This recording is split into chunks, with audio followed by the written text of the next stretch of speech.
Cindy, I see you on YouTube right now. I'm looking at you on the YouTube page. Good evening or good afternoon, everybody. Mark Mitchell here with Marks and Splashes Online Learning, and I'm delighted to have Cindy Wider with us, talking to us all the way from England. Near what part of England are you in again, Cindy? I'm in West Yorkshire. West Yorkshire. West Yorkshire. Yeah, this near is, Cleckheaton. Is that where? Oh, who's the great English painter? David Hockney. I'm still. David, yes, yes, it is near David Hockney. Yes, he's in Saltaire. Well, his art is. Do you run into him at the grocery store or No. So it's 9:30 where you are. And, that's right. That's why it's a little bit dark. So it's a little bit dark in Cindy's studio, and but she is bright-eyed and ready to talk to you guys. She has a crackling good art lesson on composition for us today. So I'm going to run over and check the YouTube screen. We're going to make sure you can all hear us and see everything okay. So Cindy, hang tight for just a second. We'll get started here in just a minute. I want to make sure we've got everybody. There they are. Yes, people are commenting in the chat screen, and they're saying they can see you. Great. We're happy to be here. We've Hazel Mitchell, one of my favorite children's book illustrators. She's from she's from Scarborough originally. She's in the U.S. now. Do you know Hazel? And we have a lot of old friends here. I do know Scarborough. My nana was from Scarborough. Oh goodness. Well, it's a small world, and Google and YouTube make it even smaller, don't they? And I've only been here for 12 months in the UK, so I'm not really familiar with the UK because I'm from Australia, remember? Yes, yes. Cindy is an Australian artist. From Queensland. Well, Anne says, Cindy, your studio looks great. So, oh, thank you. It looks like a my working gantry in the background. Now, guys, the way this will work is that sometimes the YouTube page will freeze. Refresh your screen if things look like they're frozen. Okay, we got Monette hanging on. Everybody's saying hi.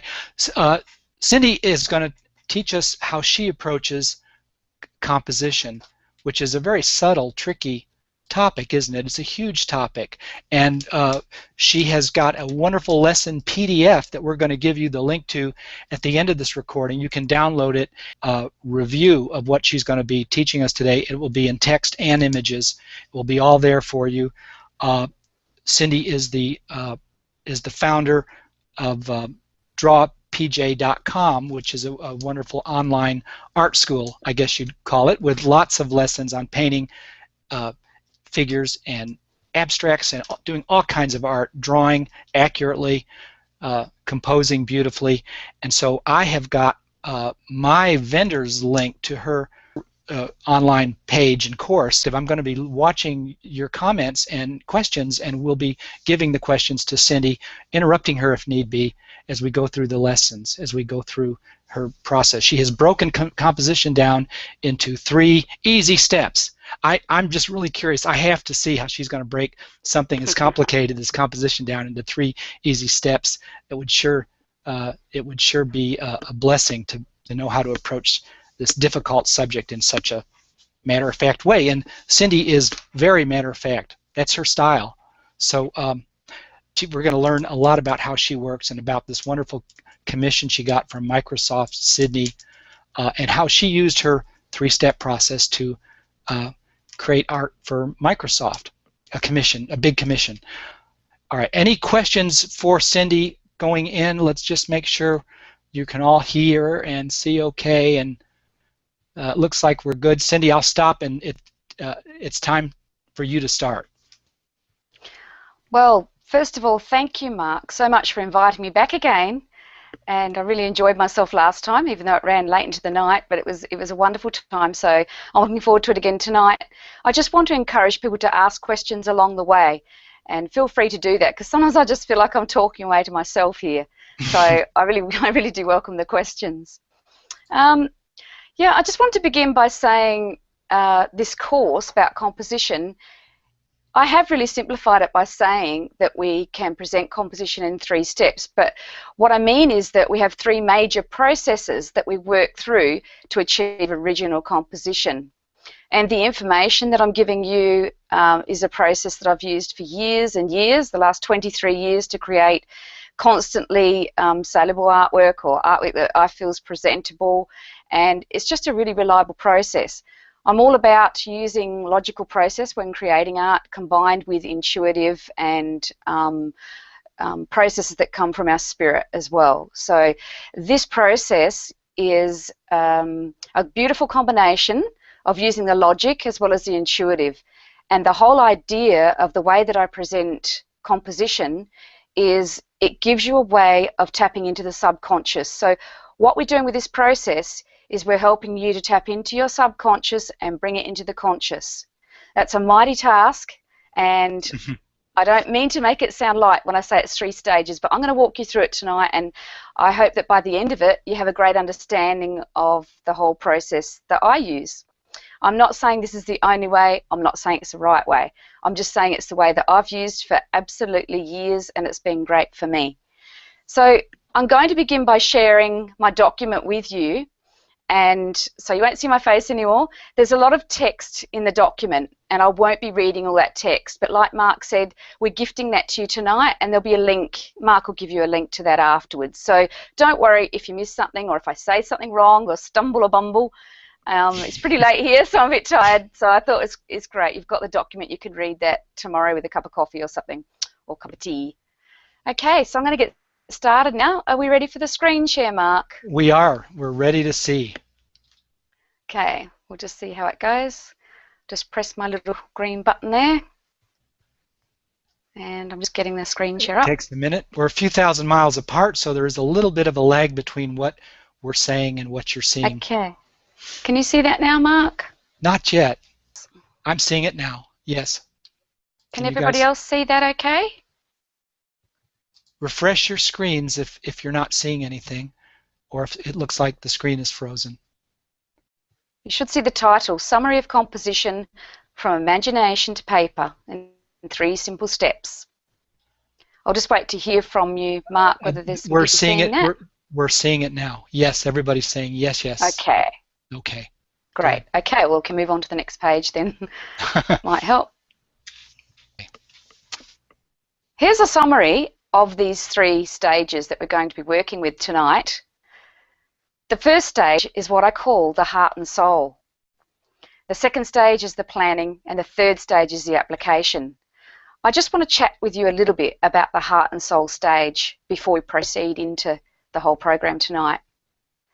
The heart and soul is really the stage of the artwork, for me, that is the most difficult. And a lot of people say that. The heart and soul is the stage where you're just beginning to get an understanding of what your artwork's going to be all about. If you're a children's picture book illustrator, your heart and soul stage will have a really good head start, and that's if you're working with an author, for example, because the author will have presented you with some wording or some text that gives you just that little jumping point, you know, somewhere to begin from. So during the heart and soul stage, for example, if you're working with an author, you'll just be starting to think of the ideas about what sort of message you're going to portray in your drawing or your illustration to help support the author.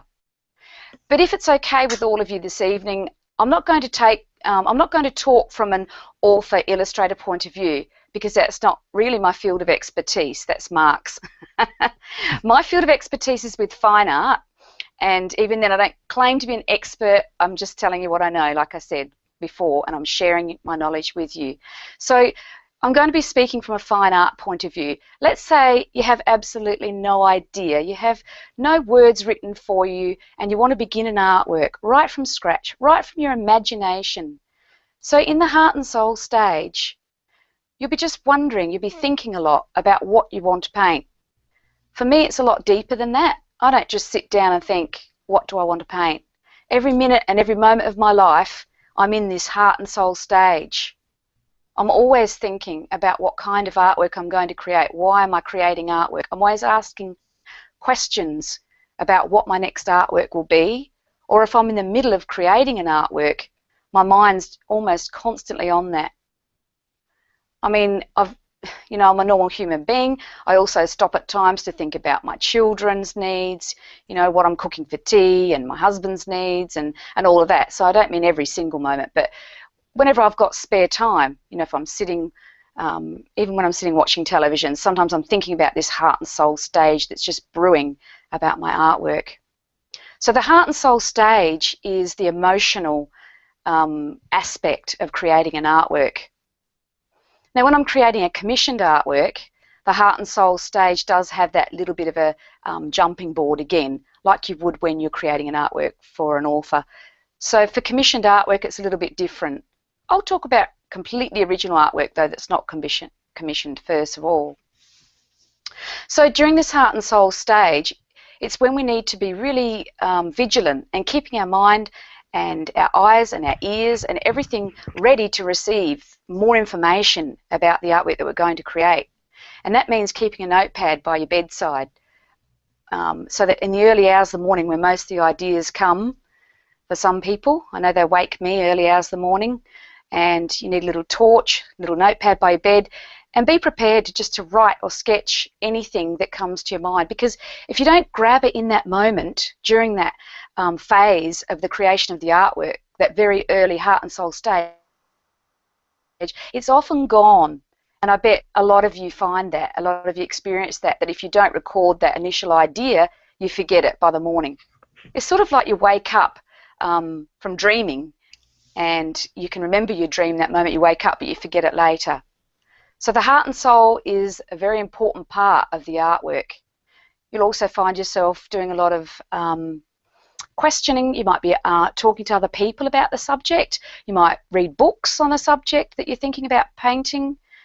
For example, I've been considering or thinking for a long time about what it means to be a woman and how we balance our femininity with power. And at the moment I'm looking at clothing and how our clothing either hinders or helps us in that area. So I've been reading books about clothing. I've been inspired by the Victorian era, and I'm looking into just everything that's to do with women either covering up, mostly covering up at the moment.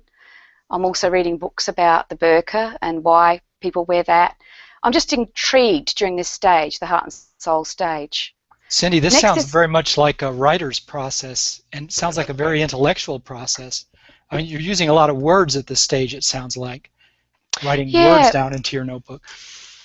Yeah, I mean, sometimes these are just thoughts that are going on in your head. You don't have to write them down, but writing down helps me to make sense of all that noise that's going on in my head, you know, all those emotions and all those crazy thoughts, because during the heart and soul stage, you're sort of in a kind of an emotional turmoil, you know, because you don't really know what this artwork's going to be, but you can feel it.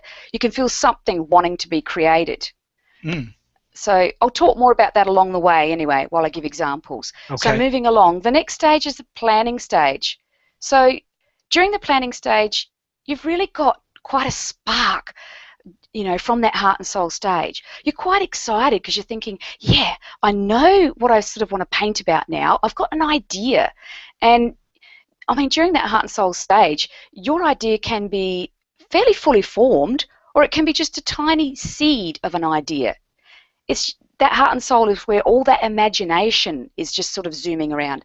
So let's say you have a bit of an idea, and then you're ready then to begin the planning stage. Now, during the planning stage, and this is the second part of this process that I'm talking about, there's only 3 stages.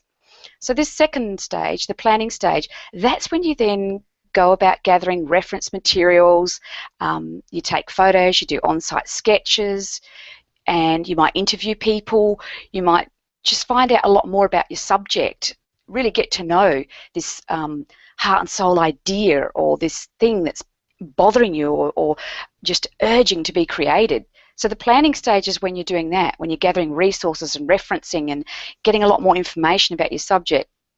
The more information that you can get about your subject, the better your final stage is going to be and the easier and more fun it will be. Now, during the planning stage, that's when we talk about composition. That's when you first begin to compose and you're thinking about what elements you're going to have in the image, where you're going to position all those elements, what kind of mood you want to portray during that planning stage. All these decisions are made, and I will be going through these 3 stages shortly, you know, elaborating more on each. Then finally, there's the application stage. Now, I have this little saying that I always tell my students or anybody who wants to listen to me talking about art. If you turn up to your table and sit down in front of your canvas without your heart and soul stage, without your planning stage, that's when you get that kind of feeling of what we call artist block. You sort of sit there and you think, well, what am I going to put on this big white canvas? I feel like by then, for me anyway, it's the wrong time to be in front of that blank canvas. But I know that there's a lot of people that can just hop on that canvas and plow away and create a great artwork.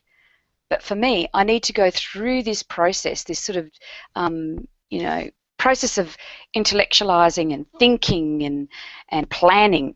Now, there are many professional artists who do go through the planning stage.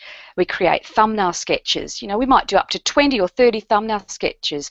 And that's what I'm talking about during the planning stage. So by the time you get to your canvas in the 3rd stage, the application stage, you've already done all that. You've already done all your thumbnail sketches. You've done studies in grayscale. You've done colour studies, sketches. You've done a lot of research during the planning stage.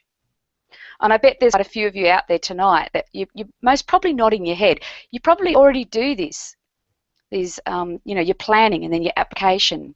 And maybe you do your heart and soul as well.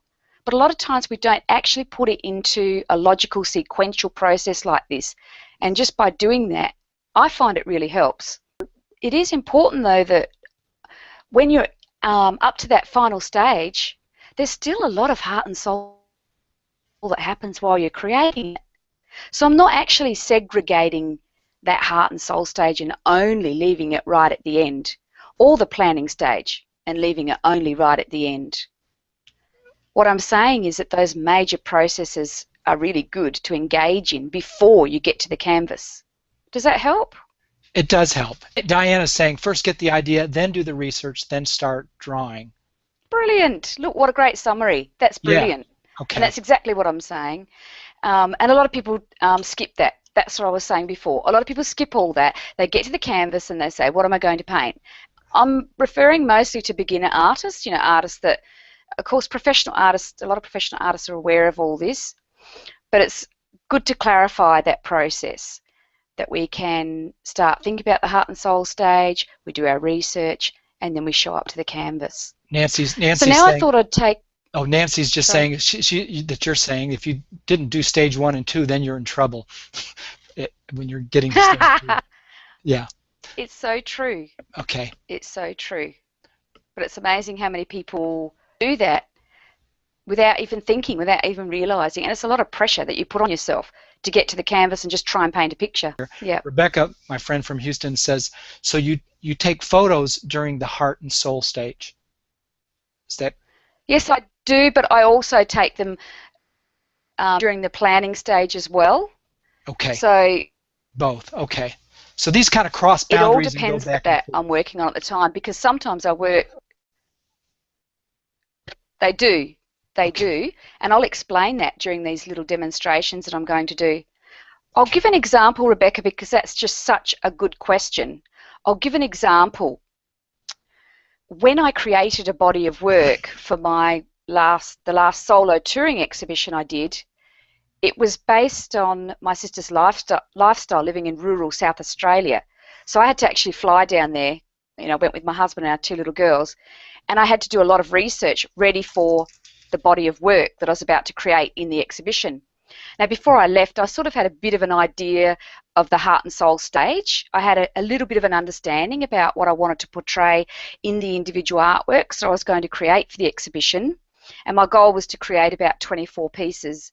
So I did have a little bit of heart and soul stage, but if I had have just settled on that heart and soul stage before I went, then the exhibition wouldn't have been as rich.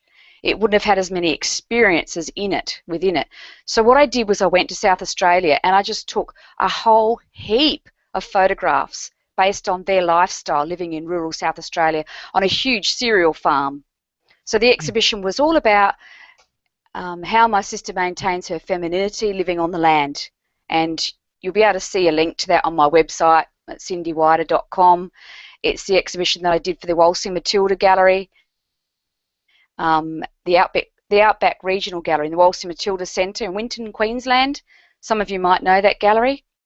Anyway, it was an exhibition that they requested for a body of my work. So some of these images that I'm sharing with you now are from that exhibition, and I'll go into the Microsoft exhibition a little bit later.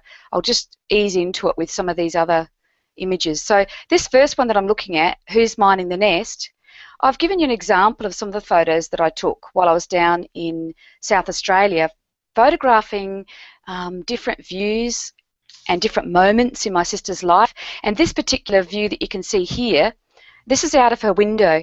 Now see these agapanthus. These were the most beautiful, lovely, delightful thing to occur, because if you look in the background, everything's dead. All the trees are dead. They're just beginning to grow back. This entire area, this whole farm, was nearly completely destroyed in a big bushfire about 2 years before I went there. And one of the reasons why I chose to include these agapanthus was because they were the first thing that grew back, and they gave my sister hope.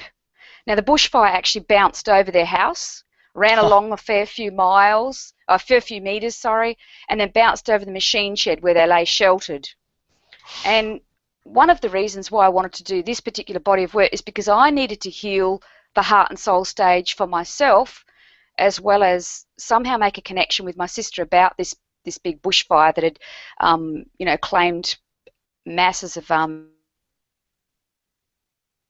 areas of farmland all around them. Anyway, it was a great big ordeal, this massive bushfire that wiped out a lot of the Eyre Peninsula this particular year. So I went back there to research and to help heal. So these beautiful agapanthus, they were just that moment of hope that she had. She tried to plant these roses, and you'll see another painting coming up shortly.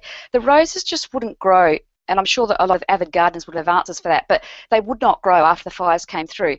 Eventually they did after replanting them. But these agapanthus, they are just so strong, aren't they? They're such a strong plant. And that gorgeous blue-purple against the yellow in the background, those yellow dried hills, because this is wheat and dry ryegrasses and everything. And so yeah, I just knew that there was going to be something special about these agapanthus. And that was a view from out of her kitchen window. So that garden was very important to her, and her husband made sure she had that planted again after the fires went through to give her hope. Now this little image is some little plants that she has sitting on her windowsill. I just loved the form of them, and I thought, yeah, they're going to be in my composition somewhere. So I took absolutely hundreds of photographs while I was there, and these are just some of them that I've selected because they were chosen for an artwork that I did. And there's some other fun little things that she's got here, like these little elephants. And these were all gifts that she was given. These little roosters here, they're one of my favourite little symbols, because these little roosters inspired me to paint quite a few artworks. These two, this pair here. And all of these things that I'm showing you at the moment were included in some of the artworks. I just took all these photos ready. Now this is during my heart and soul stage, and this is where this is where photographs overlap into your heart and soul stage.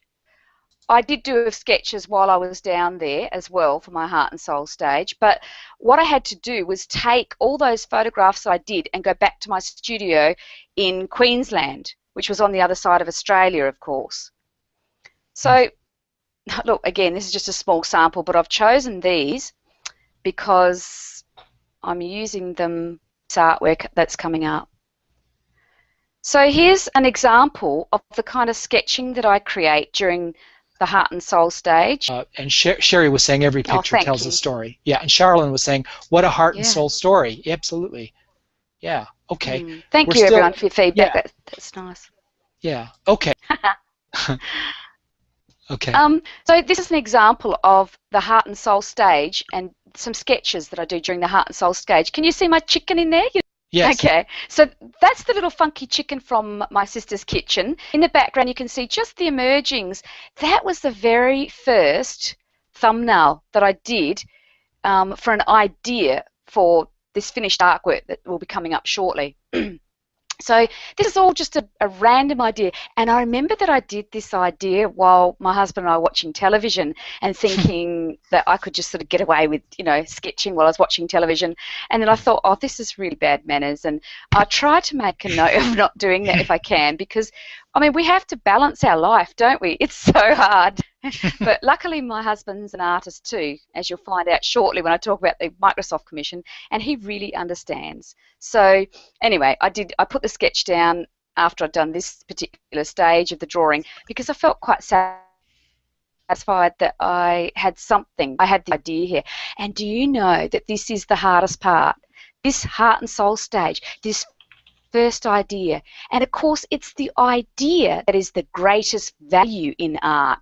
We all know that, because once the idea has been drawn or created, anybody could copy it, can't they? But who can come up with that idea to start with? So this is the most valuable part of your artwork. When you first come up with your idea, it's so exciting. I just love stage.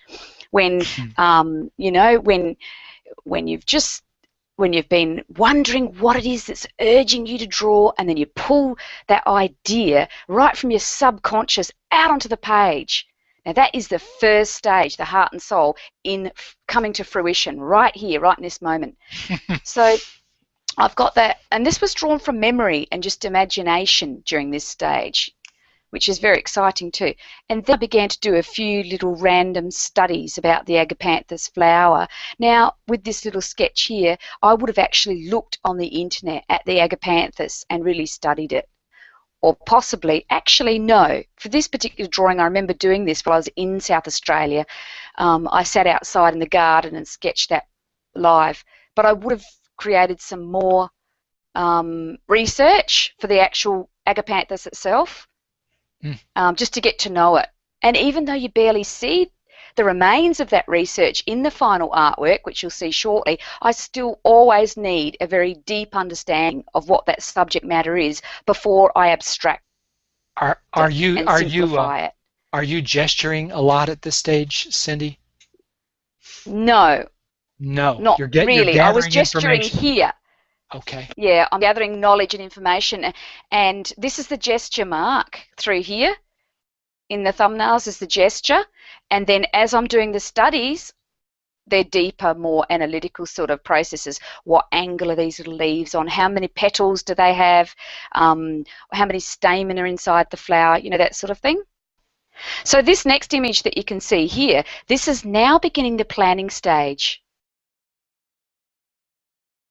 This is when I had my reference photos. So I went to my reference photo box to look for the images, and I began the planning stage. So you can see all my research now with the Agapanthus in there. That was that little cactus plant that you saw in the reference photo. That's the elephant that you saw. And these chickens, they evolved out of those little metal sort of chickens that you saw on her bench top further up. And they evolved and they became some important characters in the whole exhibition. And there's a teapot. Notice down here I've got some eggs in there. The title of this artwork is called Who's Mining the Nest? Now this artwork, the heart and soul, the story about this artwork is very important. Well, it was an important part of the exhibition. I'll tell you about it in a second. This is the final drawing. So what I do with my artworks, because I paint in the hard edge style a lot of the time, I need to have a completely finished, polished outline. So that's the final outline, and that would have been transferred to the canvas.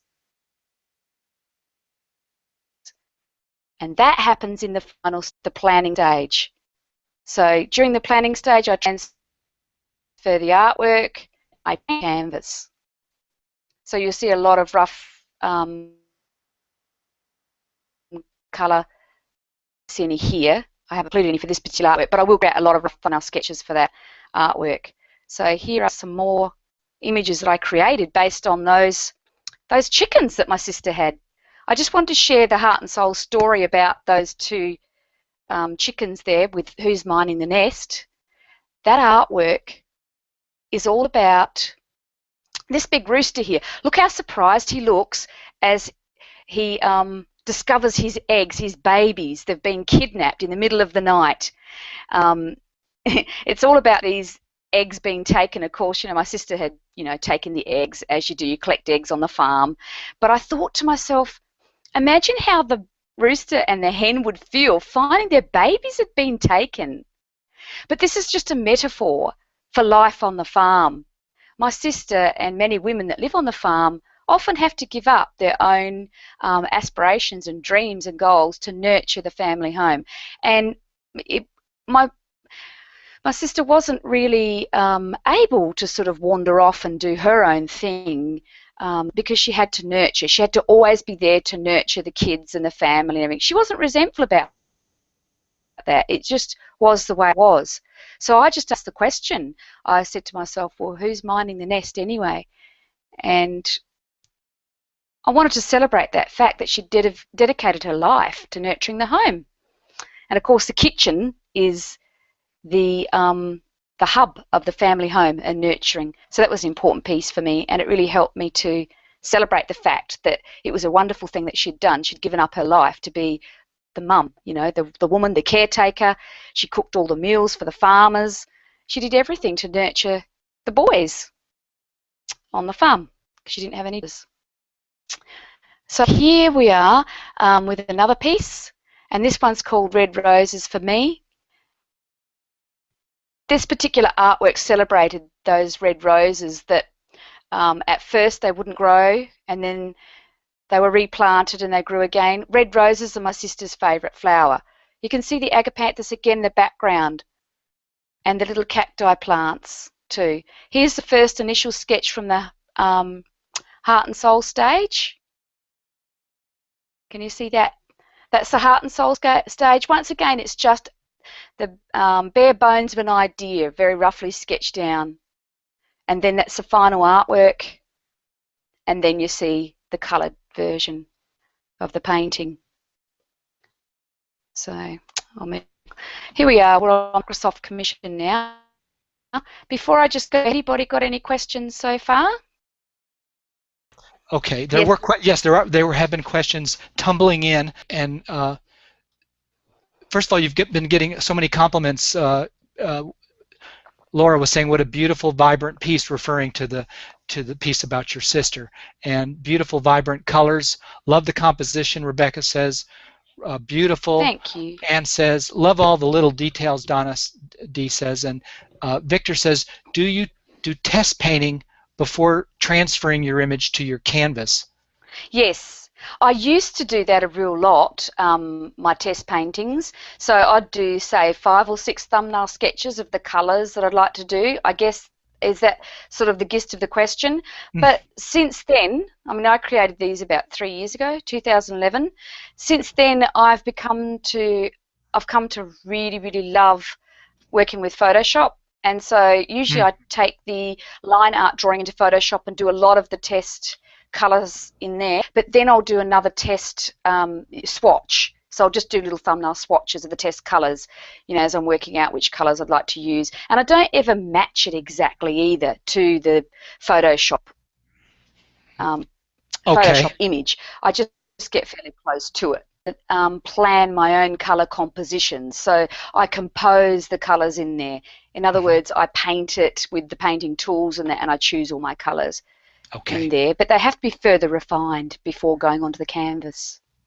Cindy, Anne is asking, how do you think about which perspective to draw or thinking about perspective when you're composing? Oh, I love that. For me, perspective is a very important part of the whole mood of the picture. So I love perspectives like child's eye view, for example. I'm really into the child's eye view, so I like to have this peering through sort of feeling. So it depends on the mood of the artwork. I do use certain formulas over and over again, and not to be lazy in any way, or not because they are a formula. It's just because I love that feeling of mystery and and looking through and peering through. So that's how I deal with the perspective. I think about that. And it's very, very important to think about your perspective right in those initial thumbnail drawings, because it will affect your whole composition. Okay. Every part of the composition is affected by perspective. Yeah. There's a big part of your course that you teach spends a lot of time on perspective. That's Unit 5. Now we're moving into the Microsoft Commission. And look, it was way back in 2004. That's a long time ago, isn't it, Mark? My you God. had short hair then. Short hair. I know. Oh, I hated that short hair. I can tell you. Oh, it looks cute. What? It looks so cute. I know, it's great. Oh, it was a great experience. Sorry, I have to explain that. That was so hilarious. I cut it first of all to my shoulders and then to really short because it was so hot. But because I always wanted to do it. And if anybody knows me as a fine artist, I paint a lot about hair. I even paint with my hair. Hair is so important to me. I think it hails back to my hairdressing days when I was a hairdresser, 23 years ago. And for any of you who don't know the story, I had to give up hairdressing because I had chronic fatigue syndrome, and I wasn't able to do hairdressing anymore, and art became my therapy. So I still love hair. I loved hairdressing and I love hair. And so I cut my hair off, and you know what? I just wanted to explore that, and I wanted to know if I would feel as feminine, and you know what? I didn't. I didn't like it at all. It couldn't grow back fast enough for me. Oh, really? Oh, my goodness. Well, Anyway. It looks so cute there. It looks very feminine there. Thank you. Oh, now thank you. In Cindy's book that you can get on her website, and it comes with her course too. She talks. It's called Drawing in PJs. If I got the title right. Paint in your pajamas. Paint in your pajamas, and it tells all about. It's got everything in it: romance, motherhood, the whole woman's experience, and how she and Stuart met, and how they courted each other. This is Stuart in the newspaper clipping here. I don't mean to steal your thunder, but you really go into a great detail, and you tell a wonderful personal story. Your life is not completely all about your art. You reveal yourself in that book as being a very three-dimensional, 360-degree kind of person. Your life is very full. Look, I want to give you a comment here from Tanis. She's saying already, she says, this method is a fantastic way to create meaningful artworks. It is one thing to have wonderful drawing or painting skills, but quite another to create art that tells a story, all in the planning. That's a great comment, Tanis. Yeah, well spoken. Yep. Well spoken. Yeah, okay. Written. Me, Cindy. Well, written, we should say. Well said. Well done. Because I think that was absolutely wonderful what you just said, Mark, and thanks for bringing Stuart into that, because everything that I paint as an artist is always about being a woman and understanding being a woman, and a very big part of that, an aspect of that, is romance and love. And I've had I had a tough time with love before I met Stuart, and he's just my everything because he's also an artist and he understands me and I understand him, and we really do just complement each other. So this commission with Microsoft that we were given was just a wonderful way of coming together in our art as well as in relationship. And we'd only just got together in 2004, and yeah, if you decide to buy the book, Paint in Your Pajamas, Every Woman's Guide to Finding Your Life Purpose Through Art, you'll read all about it. I must say, though, the version that you can buy on Amazon is really quite expensive. Just if you want to just buy the ebook for now, I'm trying to find a different publisher. So if anybody knows a publisher out there who would like to publish my book, Paint in Your Pajamas, it's up for the taking. We've just sold out of the first edition about a year ago, and I've just I'm just not in the mood to handle the publishing side of it. I've been publishing through Amazon and it's expensive. Anyway, so feel free to do as you please, but I just think it's too expensive. It's $45, and anyway, oh my gosh, whatever. Yeah, that's so what I'm saying is, buy it as an ebook, and then you get to read the whole thing too. So yeah, right, okay, back to this Microsoft commission. So how did it happen? How did it happen? Well, the thing is that I must admit we do have contacts in the industry. Before I met Stuart, he was working as a team leader in web design at the Queensland University of Technology. He's got a degree in computer science, so he's not just an artist. He's a multifaceted human being. He's an incredible man, and so he was doing his day job, while painting in his pajama time when I met him. In his little blocks of time. So he was balancing his university job where he was teaching, and he had, a team of people that he was teaching in computers. Well, not in computer science. He was teaching them. He was a team leader in web design with them at Queensland University Technology. So he got to meet a lot of people there.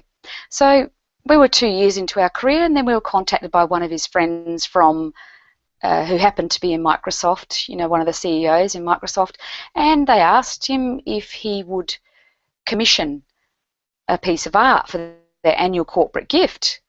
And of course he straight away said, well, yes, I'd like to do it along with my wife. I'd like us to both, join in with this commission together. And they agreed. They thought that was great. So that's how the commission came about. It was a fantastic story, though. The process, the heart and soul process of creating this commission. I'll just tell you a tiny bit more about the actual commission that we did. We were asked to create an original artwork. It was a large piece. I think it was about 1.2 metres by 90, something like that, or 1 metre. Anyway, just over a metre. It was over a metre by about a metre wide. So it's a big, large artwork. So we were asked to create an original artwork that's celebrated their annual event, which was to be held at the Hyatt Coolum Regency, a golfing resort. So Microsoft invited all their best delegates from around Australia, and some were in, I think it was Singapore, and a couple were overseas, but it was mostly their clients from Australia. So they invited all their top clients from Australia to attend this big corporate event at a beautiful golfing resort, and they wanted us to paint an artwork that celebrated that. We had an incredible challenge though, Mark, because we had to incorporate all the logos of those companies into the artwork seamlessly so that you could barely sort of see it, but yet you could. And I'm going to point some of the logos out a little bit later on. So it was a big challenge, and it was exciting.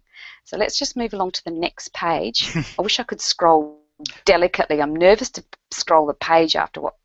Well, Julie was telling us that you could click one by clicking on the left-hand side. There's a way to go one page at a time instead of needing to scroll. Oh, silly me. Do you see that in your viewer? Sorry, yes. Why don't you try that? See if that makes it easier. Yes.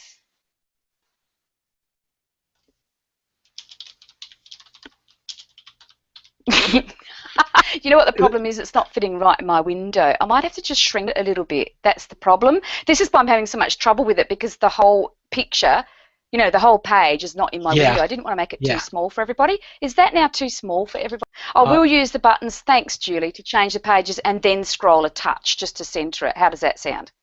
That sounds like a good way to go for now. We'll practice. It's only because it's so large. Yeah. Oh, yes. So this is the heart and soul stage.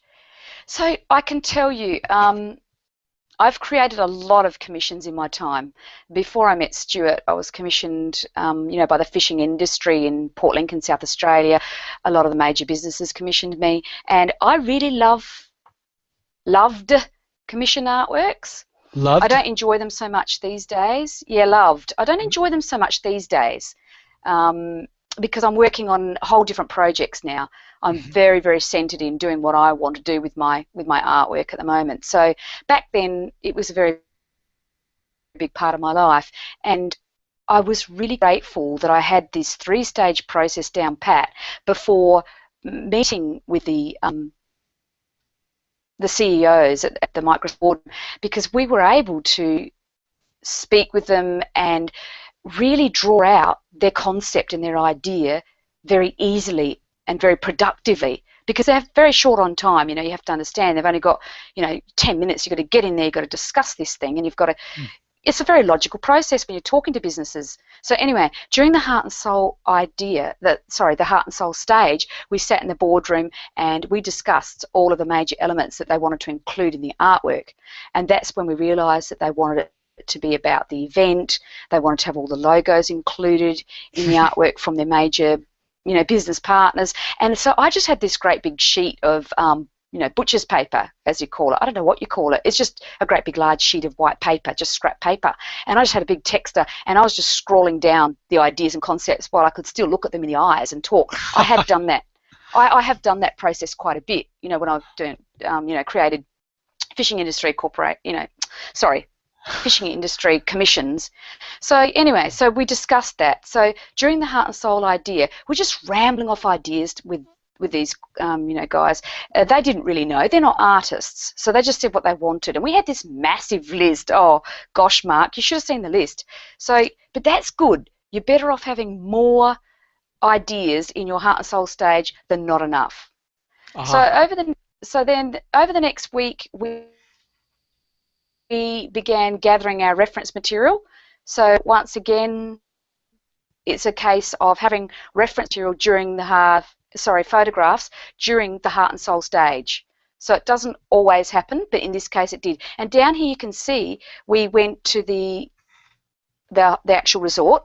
We went to the Hyatt Coolum Regency, and we'd been there a little bit before. So we sort of knew our way around, but we weren't golfers. Oh, well, Stuart was often playing golf when he was at QUT, but he didn't like it. But anyway, so you wouldn't believe this, Mark. This is hilarious. We were taking photographs out on the greens, and before we walked on there, Stuart was saying to me, we are not allowed on here, we're trespassing, we're not allowed on here. And I was saying to him, we do what we need to do to get the reference materials. Good because reporter. I've done this before. Yeah, I've done this before. I've been on tuna boats laying on my stomach in tuna fish guts to get photos, which is disgusting, but that's what I had to do because I wanted that particular photo. Talking about the perspectives, sorry, I've forgotten who asked that question, but that would have been a fantastic case of making sure you considered your perspective because there was a particular tuna fishing painting that I did, and I had to lay on my stomach to photograph the deck because I really wanted this beautiful view from one of the windows on the deck. Anyway, whatever. I'm going off track, sorry. So what we had to do was I had Stuart marching behind me telling I was not doing the right thing because he knew about protocol, you see, not me. I have not played golf in my life. Oh, once, but I hit a piece of dirt around. That was about it. little piece of grass goes flying off into the air. I'm hopeless at golf. But the stick was too long because I'm very short, you see. Anyway, so here we were in this Heart and Soul stage. I was adamant I was getting these photos that I wanted because I wanted this special view ready for our artwork. Looking from this particular view. Anyway, so we were there, and you know what happened? It was so funny. This golf ball got hit right into this bunker that we were hiding in. Well, it wasn't a bunker. It was like lined with trees. It was like a little tree pod out in the middle of the greens. And this golf ball hit and nearly hit us on the head. Yeah. Close call. Wow. It was hilarious. Anyway, just a funny story for everyone.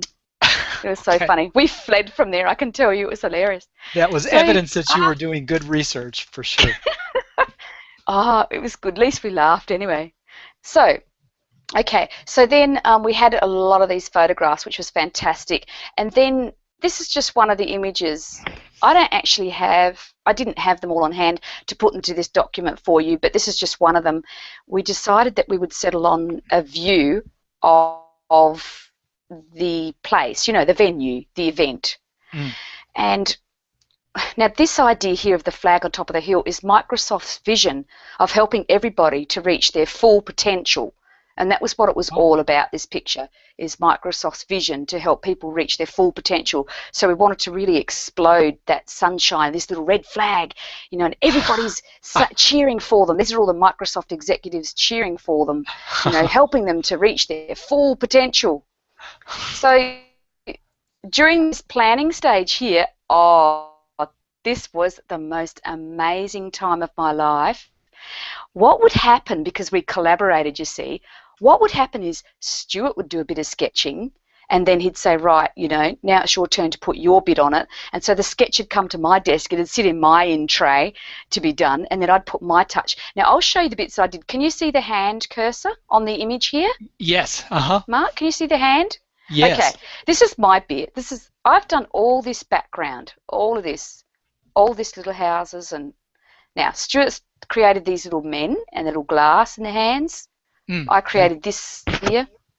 Okay, so it's a complete, combination. It's a very collaborative artwork. And he did all these little men in the sky. So Stuart does all these little men. That's what he does. He's such an expert at it. He does incredible work.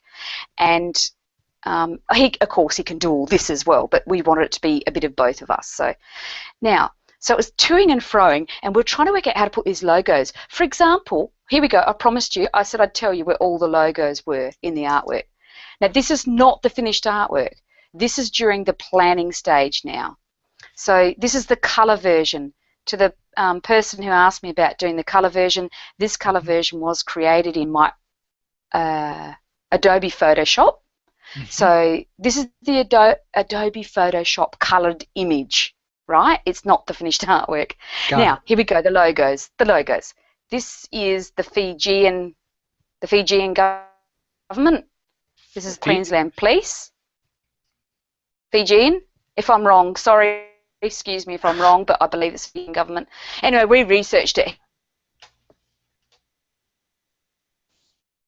That we've put in, like flowers, you know, in the pot.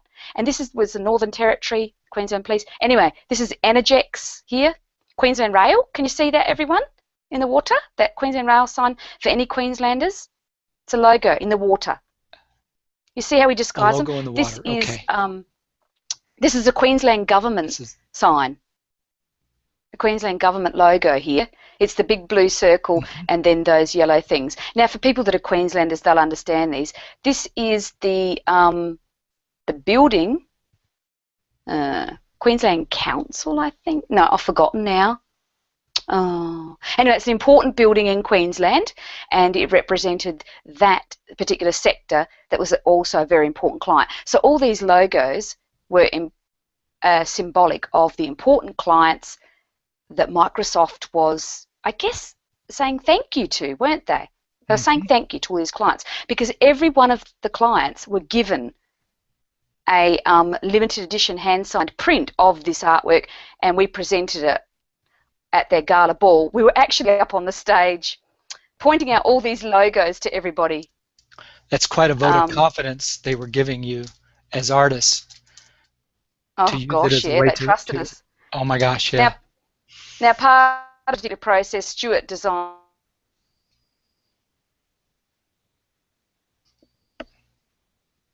the web page to explain what the guys at the event, the foundation for their future IT achievements, successes provided by Microsoft, presented by the MS Windows colours on the T. Yeah, that was important. Do you know what? That was the only change that they wanted to make to the entire artwork. So what we did was we presented the artwork to Microsoft at this stage. Do that window thing again. Sorry. Oh, whoops. Just jumps around, doesn't it? Excuse me. Back one. Okay. Just back another one. So we presented the rough copy. So we present this planning stage artwork to You're talking about the line sketch or the person that we're doing the commission for. Or no, the Photoshop. Sorry, Mark, I'm about to point it. This one here, the colour one. Yeah, the colour one. Colour one. Sorry to interrupt. So we present this one. We email it to them, right? And then at this stage, the client just asked us to fix this area here because they felt that the Microsoft flag didn't stand out enough. I'm actually not sure if this is the changed one, Mark, or not, but anyway, I'll show you in a minute. Okay. Another important part about the commission process too is the payment system that we use. And what we do, we ask for 30% up front before we begin the process. And then at this stage, we ask for the next lot of 30% payment before we proceed to painting it onto the canvas. I'm going to do the important trick of clicking that button to turn the page. I've seen that. Oh, thank you, Julie. Okay. Yeah, thank you very much. I feel like such an idiot. I work with PDF files all the time. Everything feels different when you're on a Hangout. I know. I must have been showing you the final version, the final rough copy version just then, because, yeah, that was the final completed artwork there. What are we looking at here? What is it? Actually, I've got it. This is the final Microsoft painting. Okay, so it's an image of the final Microsoft painting. So this little bridge was actually there at the event. They did have these little vases around the place on those stands. Yeah. So it's an abstract It's an abstract interpretation. It's a stylized art form that Stuart and I had sort of mastered, and we worked in that a lot, both of us. So that's the Microsoft commission. What have I got next for you all? Okay, right, now I'm moving on into a workshop stage of this evening. Has anybody got any questions about the Microsoft commission before I go any further, Mark, or not? Let's check for questions. Yeah, there were some comments that they were losing our audio back and forth a little bit, but they'll hear it on the recording. And Rebecca was asking Cindy if you minded if she used your 3 stages for a talk that she's giving to junior high girls next week who are aspiring writers. So she's going to take your 3-stage approach to a group of aspiring writers. Will you give her your blessings on that? I didn't hear you properly there, Mark. Oh, yes, sorry. I do. And it'd be lovely if she just mentioned drawpj.com. Just mention the website, Rebecca, and you're good to go.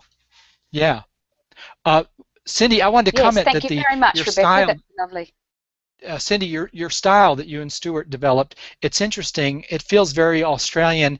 There's an element of modernity in it, and also of almost like Aboriginal cave art or Aboriginal folk art or something sort of timeless about it in that way. Was that?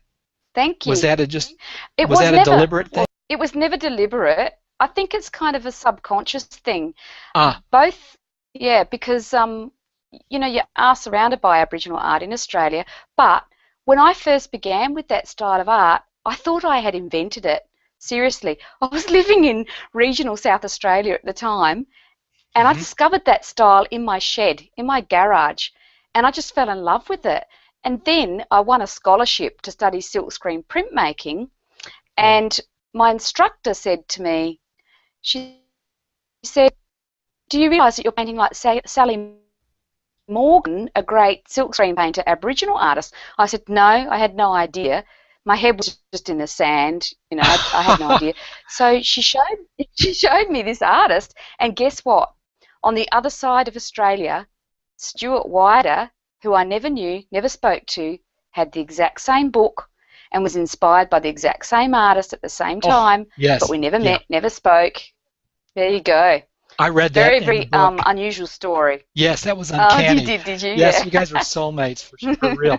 I know. Anne is asking a question here, Cindy. Do you ask for the 30% payment before you email the client your image, or after? I guess after. When they're happy. Yeah. When they're happy. Okay. Yeah. So you got that, Anne? When they're happy to proceed. So the next 30% is to help you purchase your art materials and to set aside the time to create the artwork. Right. Because it's a big investment once you start, you know, setting aside that week that it takes to paint. Because our art style is very slow to paint. It takes about 40 or 50 hours or more. It takes a whole week to paint it, and that's a week of work that, you know, you've got to be covered for. So, yeah. Absolute professionals with the commission process. Yeah, you got to be. Yeah. Okay, we're on to the workshop. Let's see, any other questions? Yes, we're on to the workshop. Please go ahead and keep putting your questions in.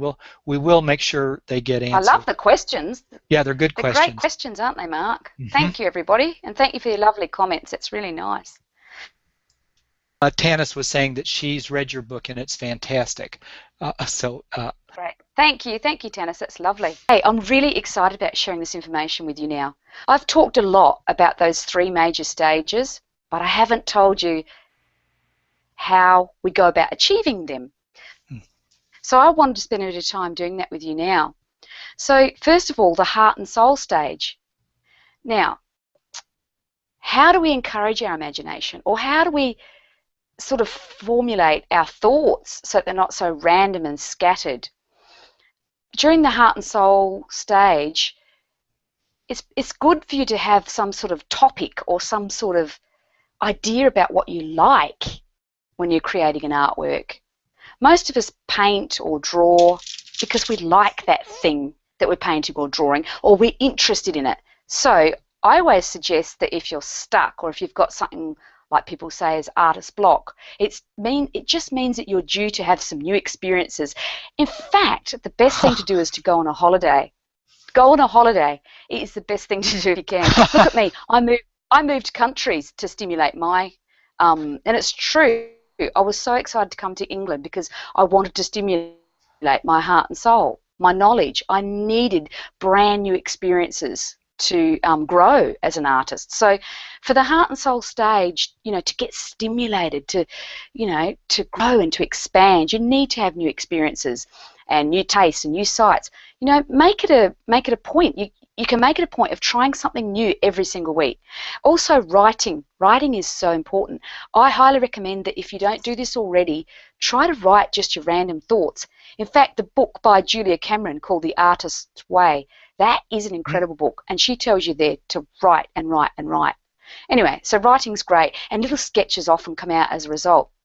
Now, with the heart and soul idea, though, I want to just look at a few things. So there's 4 major sources that inspiration comes from for art, and those categories are ordinary experience. You can read it there. I don't want to sit here reading it out to you, but in general, our ideas from art either come from our ordinary experience, so in other words, what we do every day, like shopping or, gosh, that sounds boring, doesn't it, shopping? Gosh. Anyway, like bathing, like the masters, they used to paint, a woman bathing, or someone in the fields, like Van Gogh, he'd paint, in the fields, and Monet, the haystack. So ordinary experience. And then there's natural or constructed environment. So example, natural is an easy one. So we might get our heart and soul ideas from nature, like rainforest, flowers. For example, you might start to study a certain botanical flower or certain sort of flowers. You might be interested in bridges, which are constructed environment, for example, or houses, derelict houses, old buildings and things like that. Or you might be interested in still life, so that comes under constructed environment. Then there's inner feelings and imagination. That's a whopper. I love that one. And that is when I paint my fire series in that kind of Jackson Pollock expressionist style that you'll see on my website, cindywhiter.com. If you go there, you'll have a look and see what I'm talking about. When I paint my fires, I am painting pure inner feelings from my imagination when I do those pictures. So inner feelings and imagination is when we're painting images that are very mood-based, and your imagination. So, but you see, imagination is a massive, massive topic. How do you take your picture from your imagination, onto the canvas or onto the paper? It's during the heart and soul stage. That's how you can do it. You start to write. You start to listen to that little inner voice. You sketch. You need some still time. You need some quiet, still moments. Try and have some time with nature where it's quiet, where you can just hear the sounds of nature. It's very hard to stimulate an imagination when you're in a very busy, loud, noisy environment. But having said that, if you have the ability to just wander your mind off, then of course you can do that. For example, if you're on a bus or if you're on a freeway, if you're on a train, your brain can just wander off. You can allow your imagination to grow if you have the ability to shut all that noise out. So you can take that imagination, but then do something with it. That imagination will only stay in your imagination unless you do something physical, a step to pull it out and put it somewhere physical, like pen onto paper. Write about it. Write about your imagination, or sketch. Sketch it, little thumbnail sketches, and try to sketch really quickly, and don't try and draw a great person or whatever when you've got that idea. Gesture drawing's great during that stage of imagination, isn't it, Mark? Gesture drawing's really great. And then you just write notes. Just say red, write red, blue, green, or write something like dog. Don't spoil your imagination time by trying to draw something realistically or well. You'll completely lose that whole feeling that imagination brings to you. Good point. And finally, we have quest for order, and in a way, I guess a lot of my artwork is my quest for order when I'm painting in the hard edge style. I paint that way because I like order in my life, and the hard edge style gives me the opportunity to be tidy, to be neat, to be able to stop and start when I feel like it. And it's a logic process. It's a very logical based process. But I don't only paint in the hard edge style. I paint like that a lot of the time, but I also paint in various other styles that help me to express who I am. So these are the different sources where your inspiration for art comes from. Now, these are not my own. I can't remember where I got these from, but they are known to be the four major sources the inspiration for art comes from. You mean quest for order is not your phrase? It sounded so like you. I was thinking. It's one of the four major sources that inspiration for art comes from, and I'm really sorry I can't quote the source, but this is something that I have read before somewhere. So I just thought I'd mention that. Right. So that's covered the heart and soul stage. You see, I'm just going to go through and expand upon each of these three major stages now, and I've explained a fair bit about that heart and soul stage, but has anybody got any questions about the heart and soul stage before I move into the planning stage? Well, Victor was saying that he loves that inner feeling and imagination, and Tanis was saying she loves the idea of adding adventure. So you're just getting some nice comments. Are there any questions for Cindy before she gets into the next stage? I think quest for order, I think you should just commandeer that and use that phrase in your teaching because it fits you. Oh, I'm with apologies bossy. That's to the problem, Mark. Bossy. I'm bossy. Well, I've never heard. I don't actually teach. I've never heard composition expressed in quite that way before. A quest for order, but it's very true at this stage when you're past the gesture imagination stage, that you do have to bring order to your book illustration. Well, you do. Of course. Yeah, it's what every artist had to grapple with, including Van Gogh. I wonder there's if all different ways of looking at that quest for order, isn't there? I think Jackson Pollock even had a quest for order stage in one of his yes. on the way to completing one of his drip paintings. Okay, well the next stage is the planning stage. Now during the planning stage, this is where all the work begins. This is when you're beginning to compose an original artwork. So great, you've got the imagination, you've sketched some ideas, you've scribbled and jotted, but you haven't actually thought about how to pull it together. Right.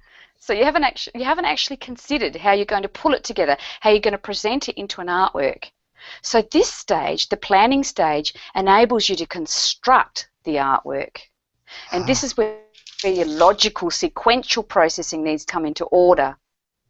So during this stage, you're going to be developing your reference material, gathering it. You're going to gather your reference material. And now reference material is your photographs, your on-site sketches, or objects. So it could mean a trip to the charity store to buy old vases, or it could be a trip down to the local park to pick a fresh new flower that you need for your artwork. During the planning stage, you need to gather those important reference materials. I suggest that you collect a little treasure chest. This is what I tell my students in my course.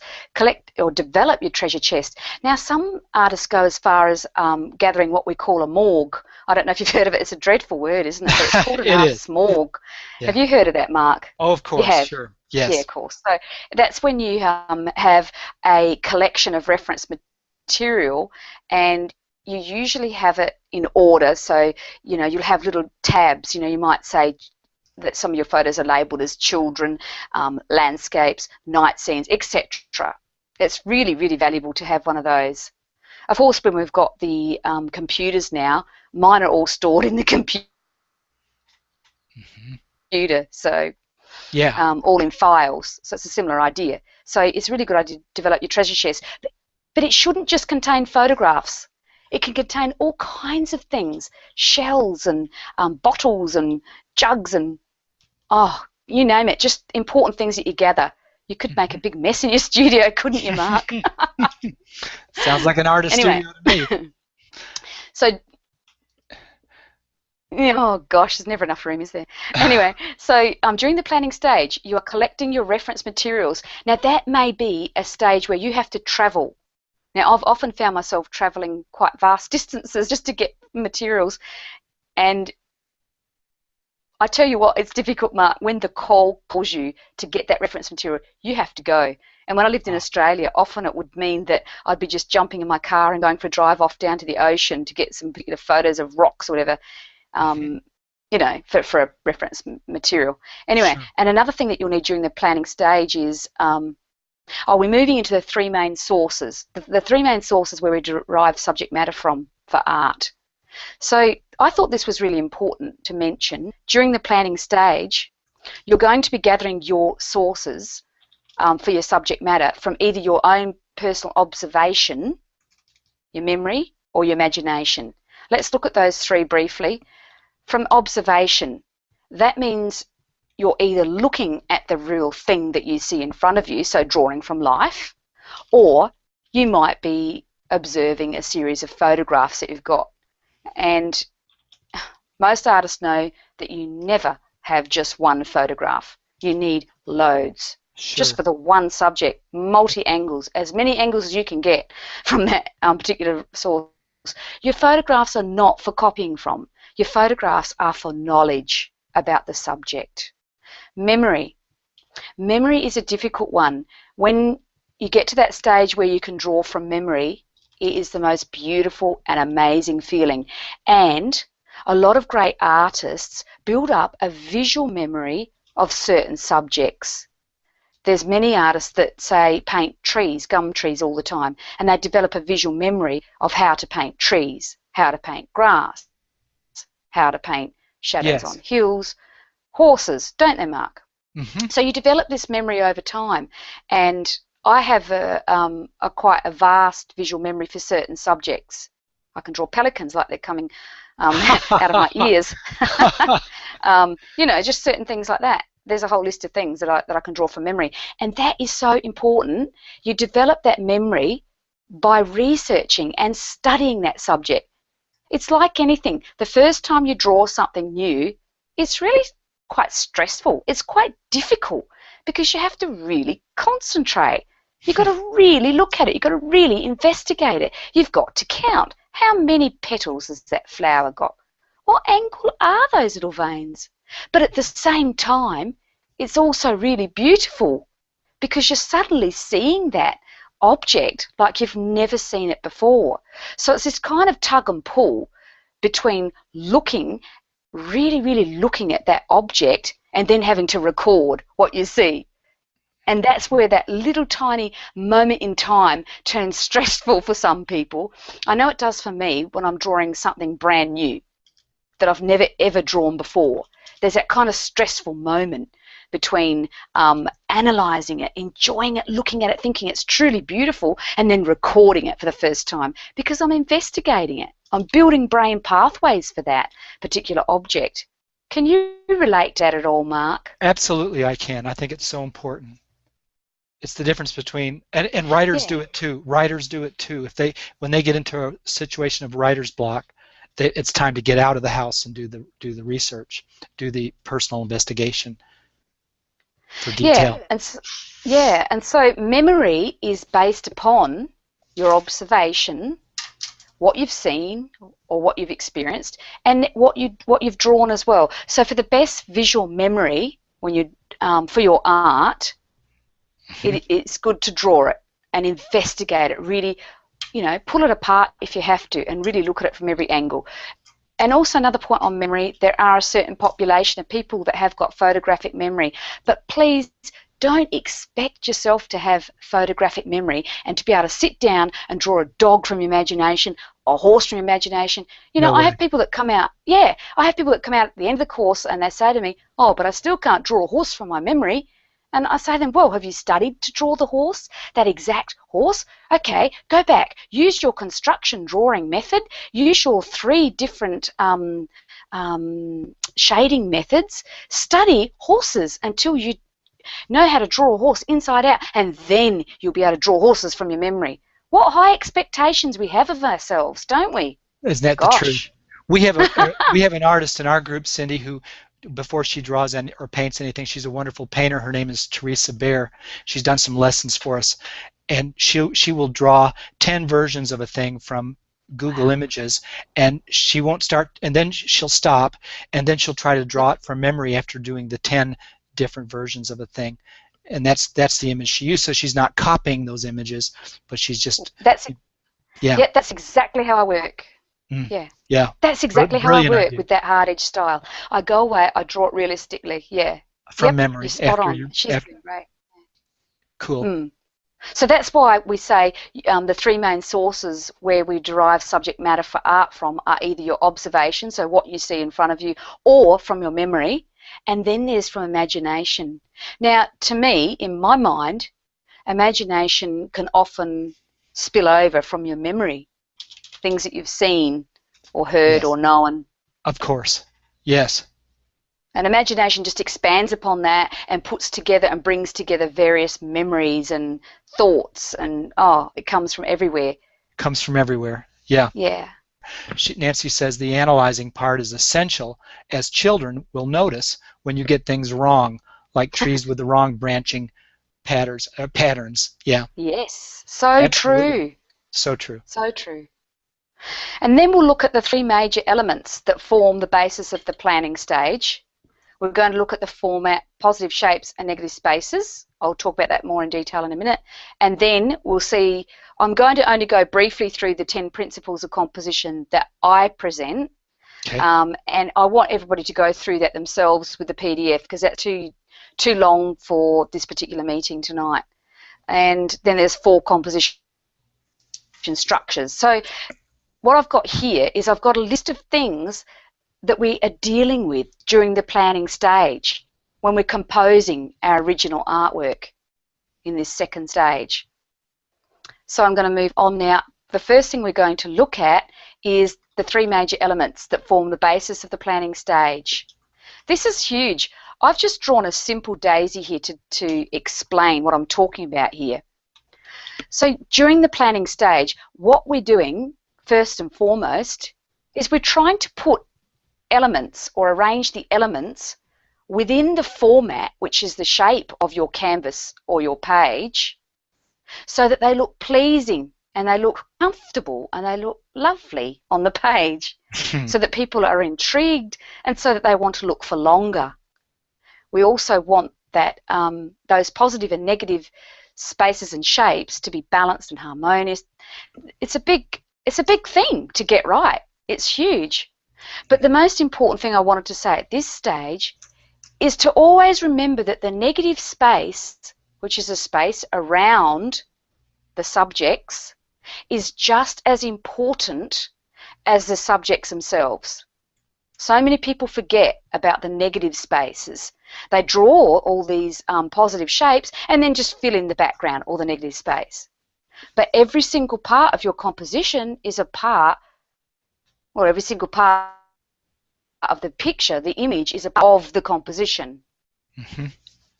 So here we have the negative space in the blue and the orange and the positive shape as the orange, but bear in mind that this little area in here is a positive space at the same time as being a negative space. So every single shape and space has to be considered. So that forms the basis of the planning stage. We're trying to balance all these things. And that's okay when you've got just the one element, isn't it? Like one positive shape. But imagine when you're dealing with loads. So let's move into that. Let's move into that. That is so exciting. I love composition art. It has to be one of my most favourite areas of art. You know me, though, I'm passionate about perspective as well. I'm a bit nuts. But it's a quest for order. Yes. For you. It is. But at the same time, I also work extremely intuitively. Yes. So I actually, when I'm teaching this composition and this 3-stage process, you have to understand that this is only just for the very beginning when you're learning it. You definitely let all this go afterwards and you work intuitively. So it's the same old story of learning the rules and then setting them aside, isn't it? Mhm. You've got to work first and foremost intuitively. In fact, before I embark on this discussion about composition, I really need to clarify that I believe composition, you've learnt it really well and you're good at it with a logical sort of process, then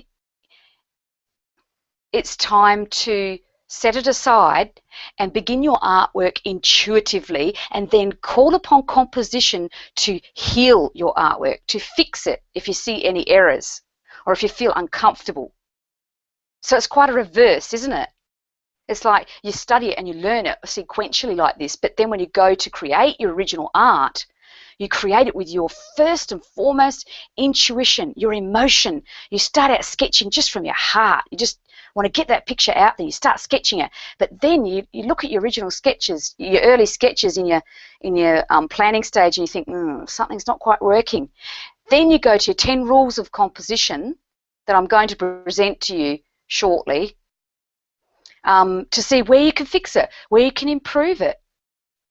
So composition rules are there to help us refine our very first intuitive image that we create once we've studied art and once we've studied composition.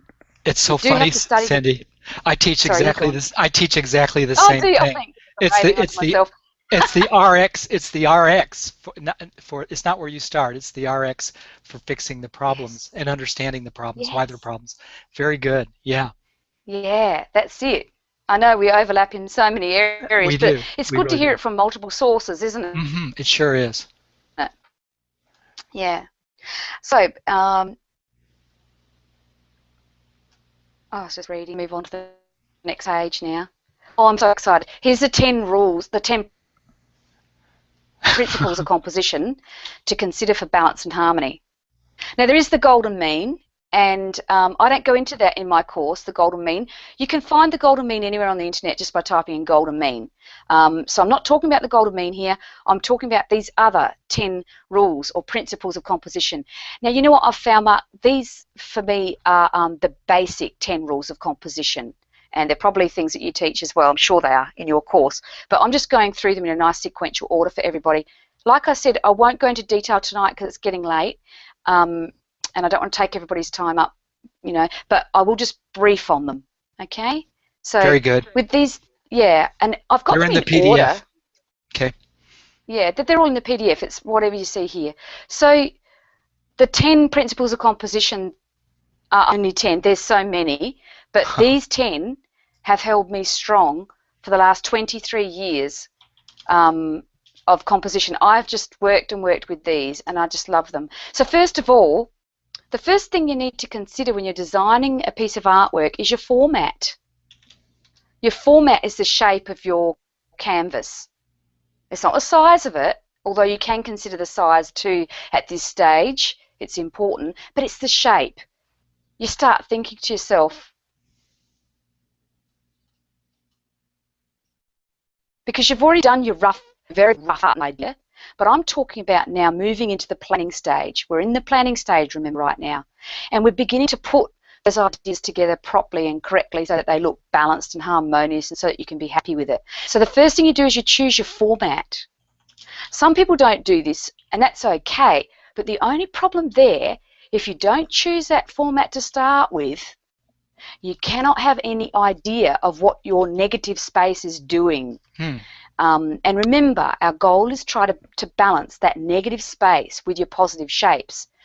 So when we consider our format, this is where our mood comes into it, right from the start. When we're choosing the format, we're thinking, what kind of feeling do I want to this artwork? What kind of mood is it? So the way that you hold your canvas, the way that you situate the canvas will determine what sort of format you have. So if your format is upright, like you see there where it says portrait format here, we call that portrait format. So in other words, it's higher than what it is wide. You're going to get a more powerful, stronger pillar type feel.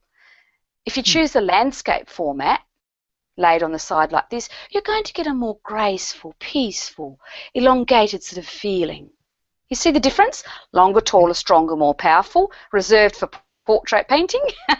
No, it's not. It's not just for portrait painting. It's called Often. portrait. Yeah. Yeah, it's for long things like trees and that. But I'll go into detail with these two in a moment, or actually after 10 rules, I'll present these to you in a bit more detail. So that's the first thing you do. You choose your format. And you might want a square. Incidentally, it's pretty well known that the square is one of the hardest formats to balance. Did you know that, Mark?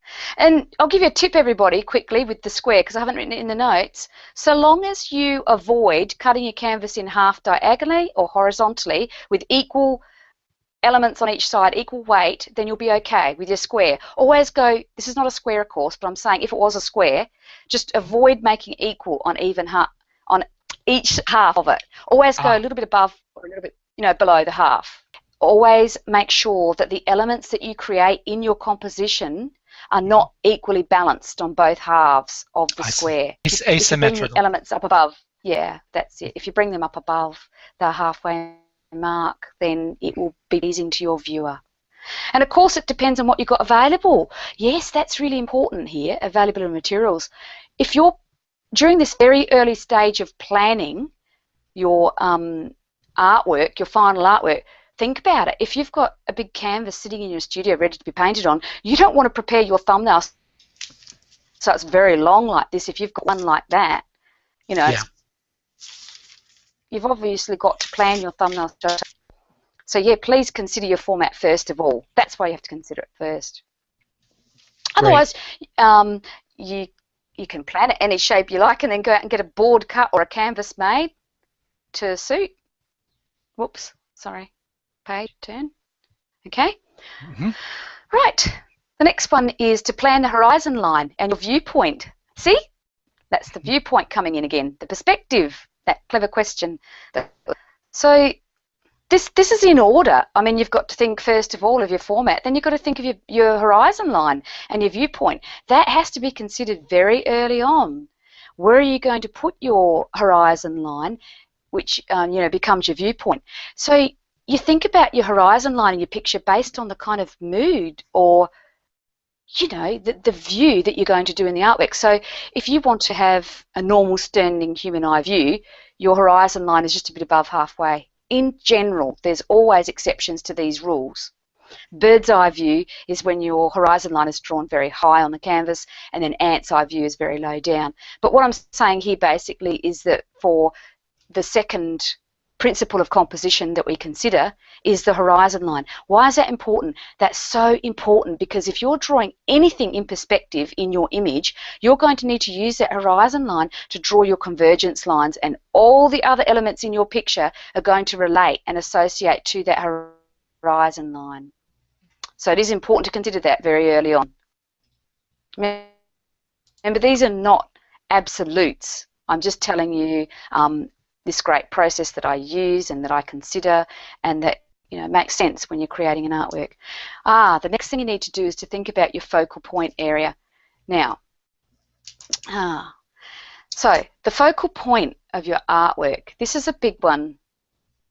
In every artwork, we do our best to create a main centre of focus in the artwork, and then every other part of the artwork just complements that main centre of focus. And it's so important to know that it's not smack bang in the middle.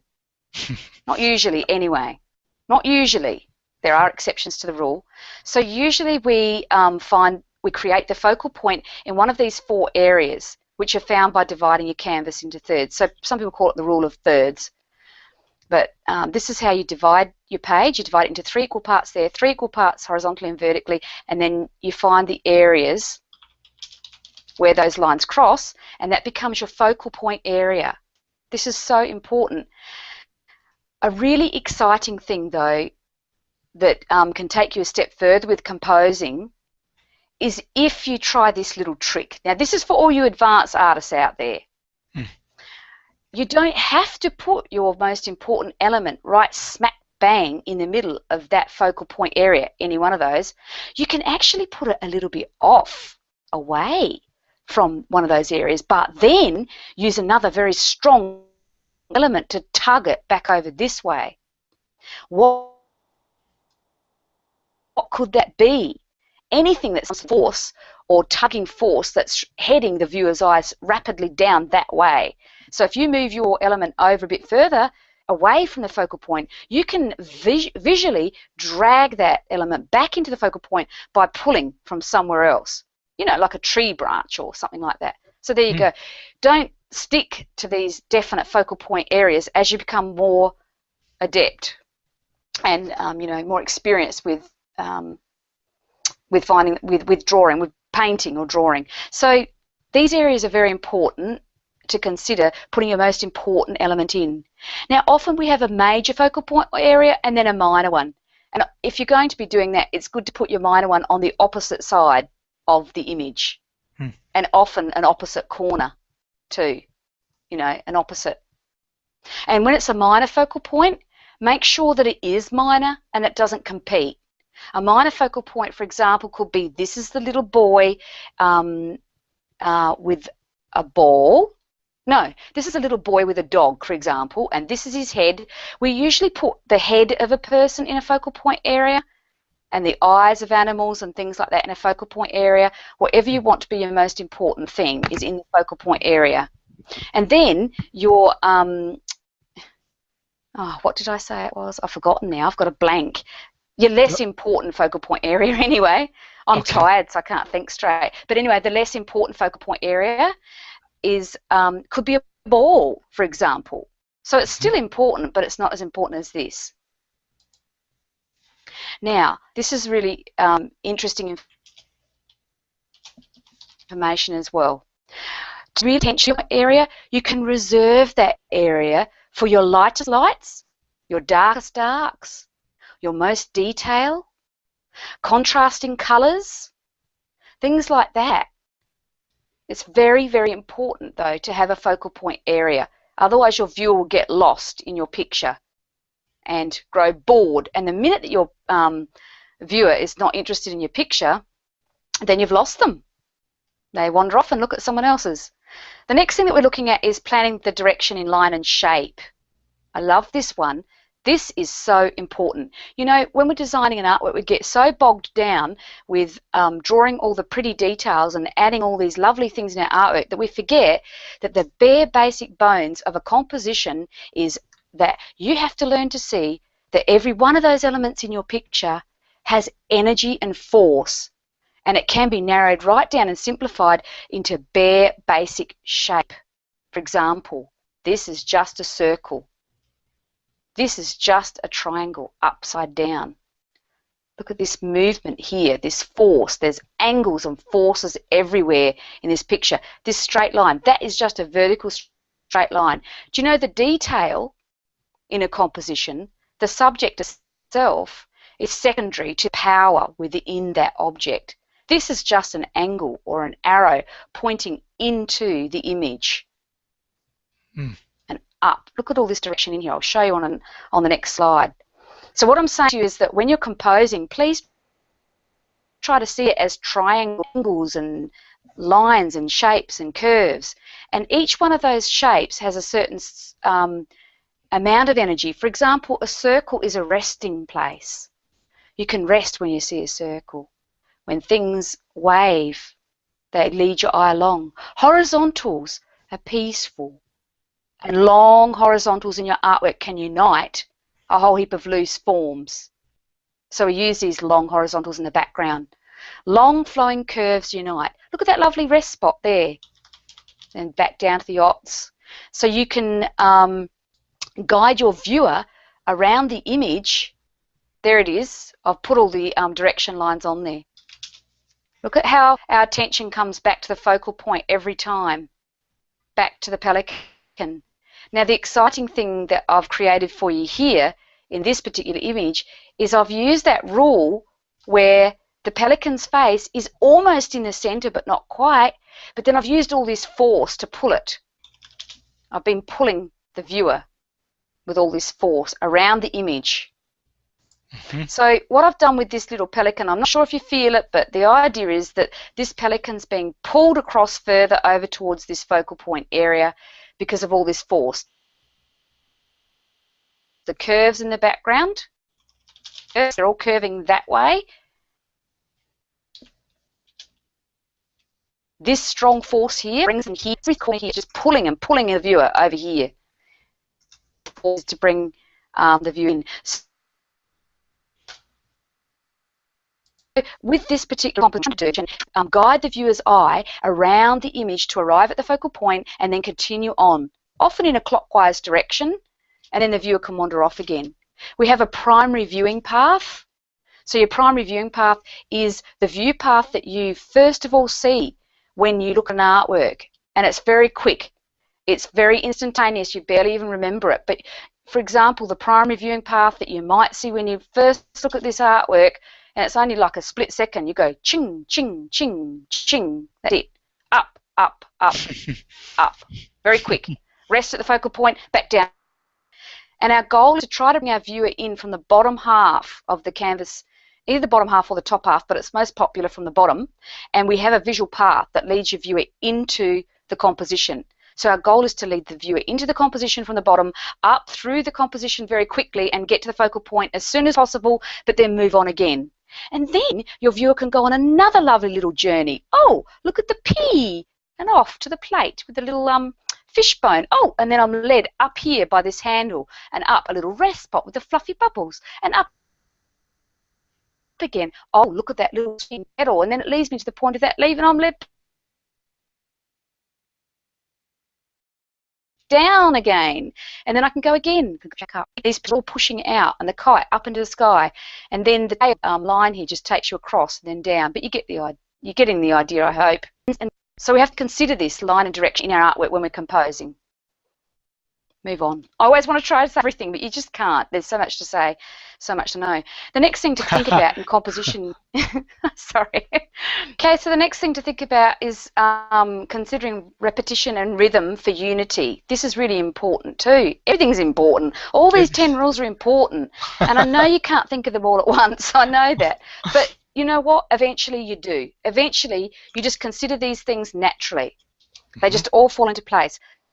So rhythm and repetition. I love this one.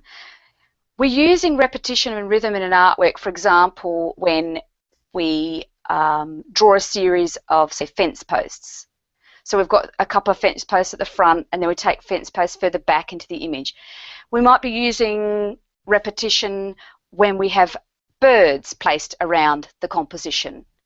They're being repeated constantly around the composition.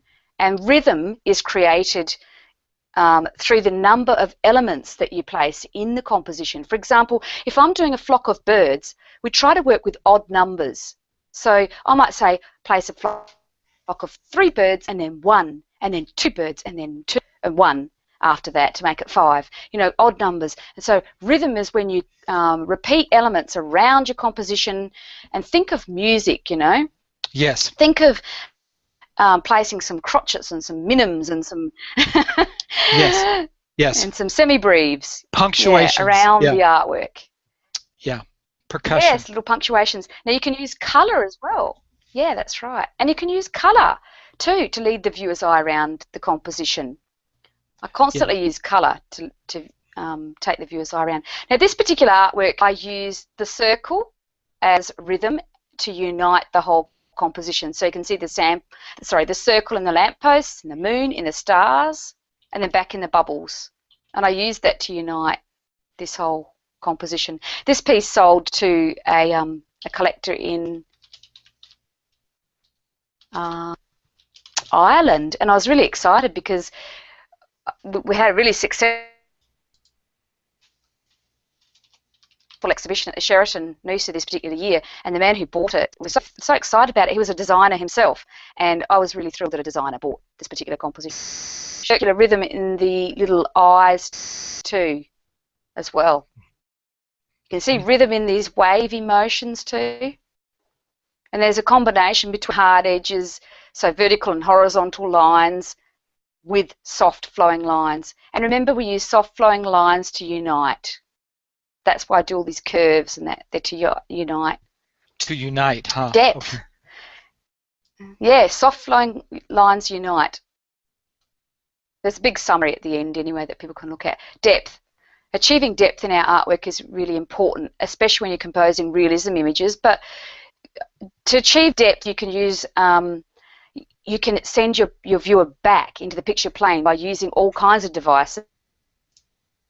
You can either use tones, you can use colour, you can use sharper focus, high contrast, and I'll get you to just read that PDF on depth when you get time, because we really are getting late on time now. I'm going to keep moving through now. Another thing you can use to indicate depth is to use overlap. I love overlap. So that means placing one element in front of the other to indicate space and depth in your work. Use a variety of mask sizes as well. That's another huge, big topic. But when you're using a variety of mask sizes, what you're doing is you're looking at the form and you're making sure that you have some masses that are small, some that are medium, some that are teeny-weeny, and some that are light. And make sure that you balance the elements on the page so that you don't have half and half like this.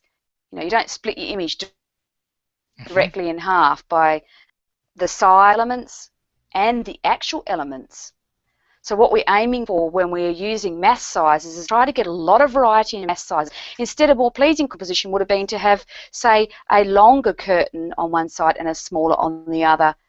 A lot more interesting, isn't it, than that one? Yes. So it's all about using variety in mask sizes and, yeah, not making symmetry. So we're trying not to achieve symmetry on both halves of the composition. Symmetry as well with your tone. Tone's so important. Try to aim for 1/3 dark and 2/3 light, or vice versa. That's really important as well. And remember that one small dark shape within a large light shape can attract our attention more than the other. Have a look what we have next. Texture. Consider texture as well. That's so important. We want a variety of texture, but of course you don't want too much texture as well. And finally, number 10, consider mood and colour.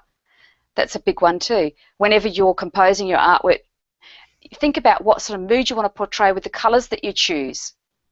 Dark colours make a dark mood, could be sensual. Light colours are light and fluffy and airy. They're all things to think about when you're composing your original artwork.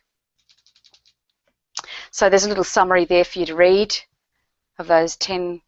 Oh, excellent. Yeah, and then there's some other tips for you to also look at there.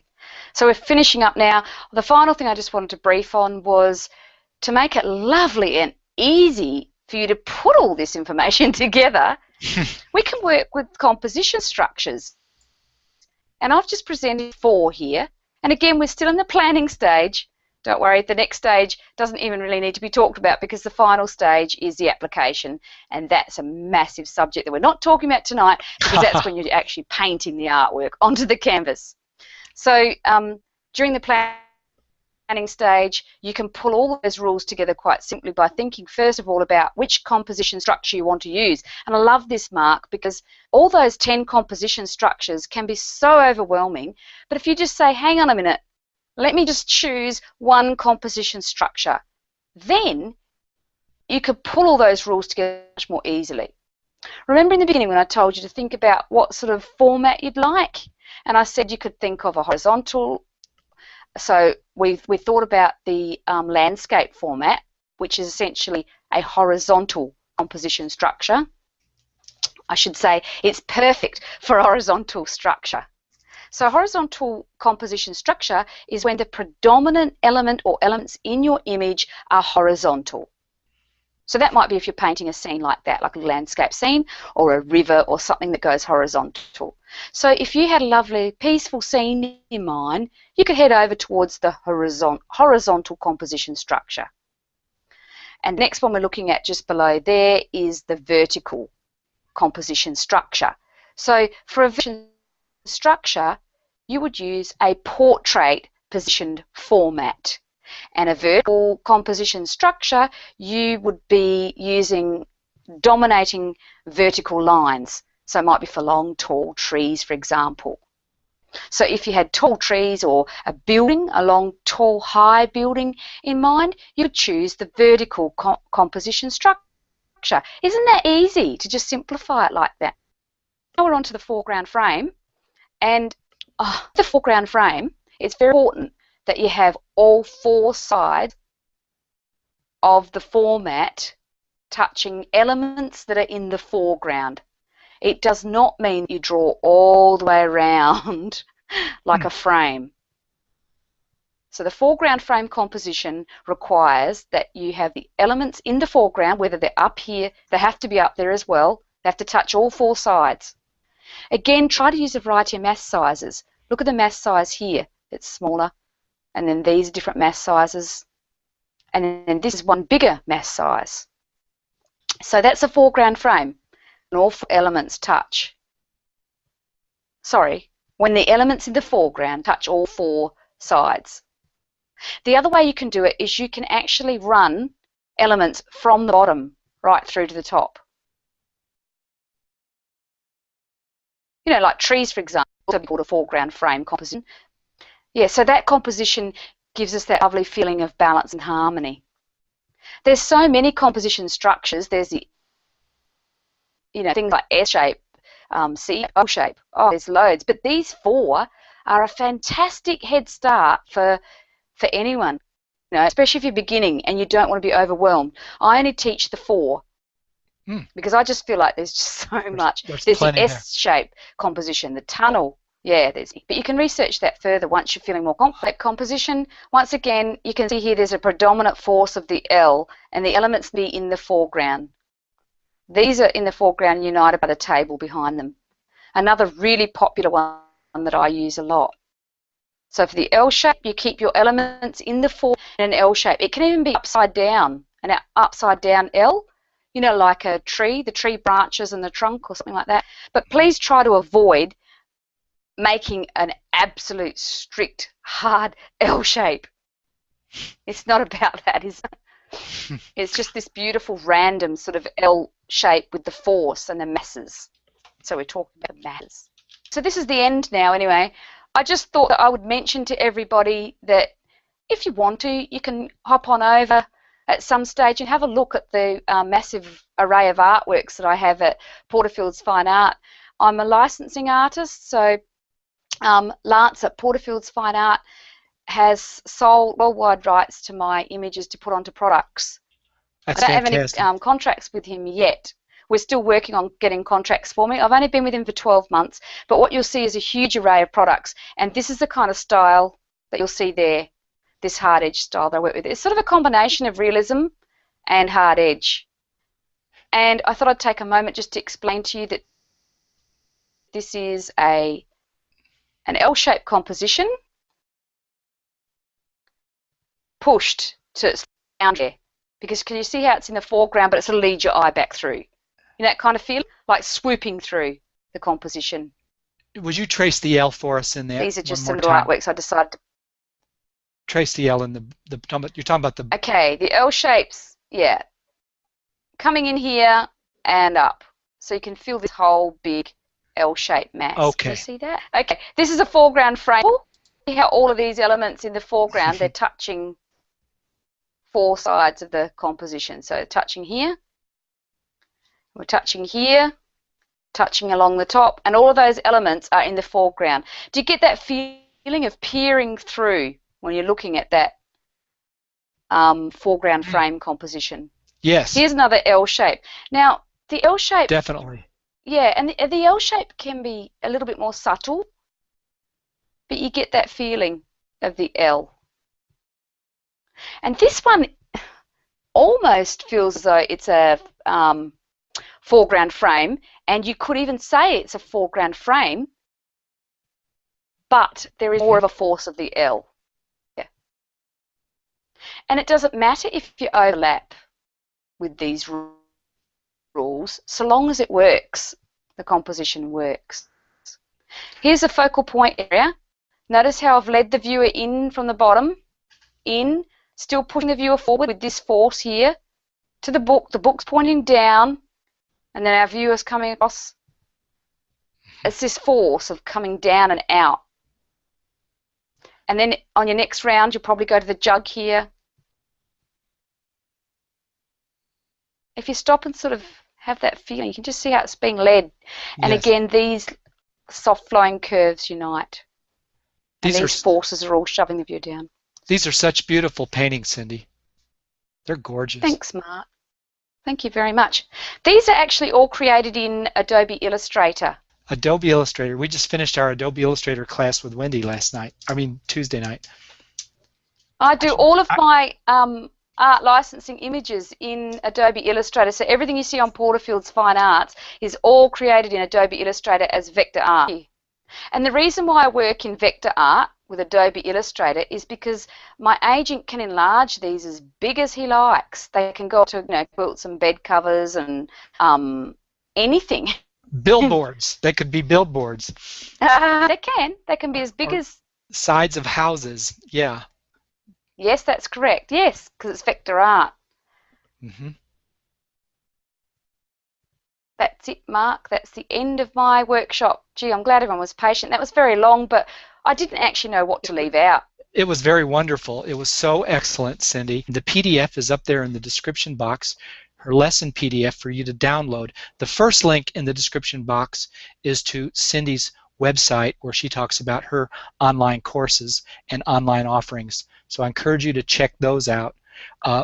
This video will stay up here on this unlisted YouTube page for you, and I'll send a follow-up link. Cindy, this has been fantastic. Guys, this is the time to ask her any more of your live questions while we've got her here. It's probably close to midnight where she is now. You're getting comments, Cindy. Excellent presentation. Gerald says sometimes when I look at there were a lot of men in this workshop watching. Gerald saying sometimes when I look at paintings, I get confused with the amount of detail and the many things in the picture. Is there a way in the composition to stay clean and simple? Great question. Yes. Great question. Yes, you've just got to eliminate detail. Eliminate. It's all about making the choices of what to eliminate, and don't try to put everything there. And look at mass sizes too. When you're doing your planning, make sure you look at the mass sizes and do very rough thumbnail sketches of just the masses. So for example, if you're drawing a table with cups and things like that on it, then just draw it as a big shape, a big block, and then so simplify it from that point of view. Try to look at it as big shapes. Oh, you're saying deliberately eliminate things. It's kind of an act of will. So you have to sort of force that. Laura says, Cindy, this was so full of wonderful information. Thank you. Virginia says, excellent presentation. Tana says, I think the foreground frame gives. Oh, I can't see. I think the foreground frame gives a feeling of intimacy. That's a good point. That's a good point. I agree. Yeah. Let's see.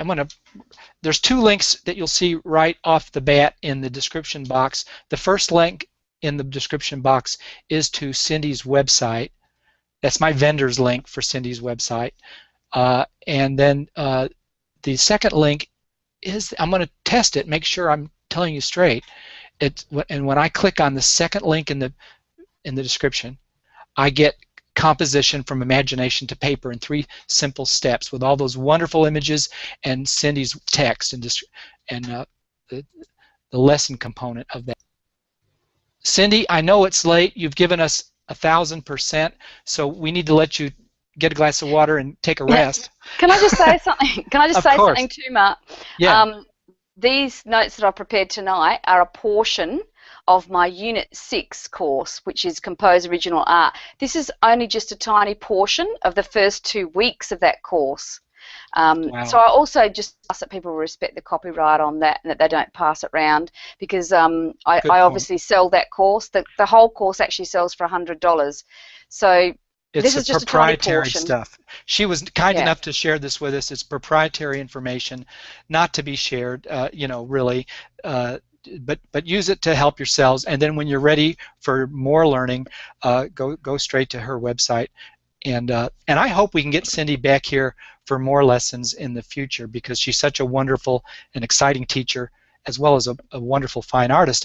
And with her work being licensed, and now that I know she's doing it in Adobe Illustrator, I mean, this is just falls right into our camp. So Cindy, thank you so very much. Guys, key in your thank yous here.